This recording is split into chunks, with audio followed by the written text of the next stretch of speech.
He always kisses the neck. So a lot of women would say that, when men don't know what to do with women's bodies in bed, but they should learn from what Mr. Khan does, at least in his movies. In DDLJ, he's peeling carrots. He's not a feminist icon, but he's a female icon. Hello? हाँ पापा शाहरुख असली में Shahrukh Khan.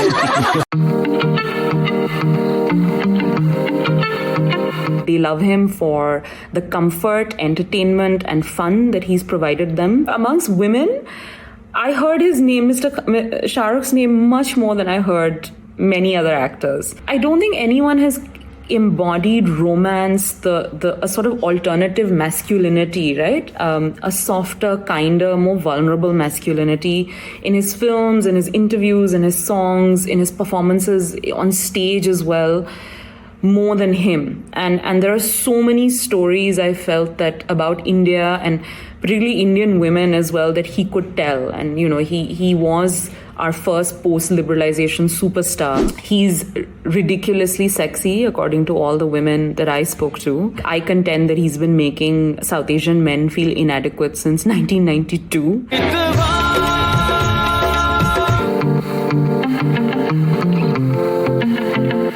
I realized that each time these women would talk about Mr. Khan, they would also immediately start talking about the men in their real lives. And in a way, his icon allowed for a safe way to critique masculinity, men, and very oppressive interpersonal and intimate relationships that these women were in.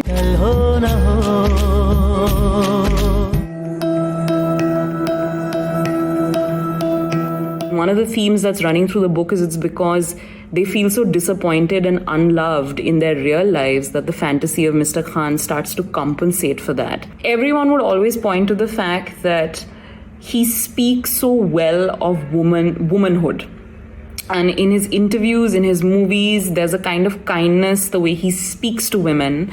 And I even interviewed lots of film critics for the book, and they also highlighted that it was a way of speaking to women that they just had never seen a man on screen speak like that before. The second was everyone would talk about how he was in the kitchen, how he was always helping women in the kitchen. So in DDLJ, he's peeling carrots. Even in his last public interview, the last big interview was with David Letterman. He was cooking for David Letterman in the kitchen. And then the third thing, which in fact has been mentioned by a few people who write about Mr. Khan, but I heard this time and time again, is that he always kisses the neck. So a lot of women would say that, when men don't know what to do with women's bodies in bed, but they should learn from what Mr. Khan does, at least in his movies.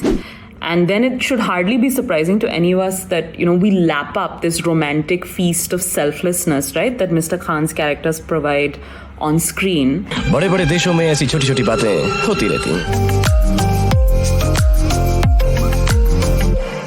He's not a feminist icon, but he's a female icon. And the difference there is that women are drawn to the fact that even though he played these characters in the early part of his iconography, and I think we should be very conscious of that, I think, there was definitely a shift in the latter part of his films. And in fact, off late, he's been doing films where women play such a central role, right? Be it a Zero, be it Dear Zindagi, there's so many, or Chak De India for that matter. I think there was a big shift.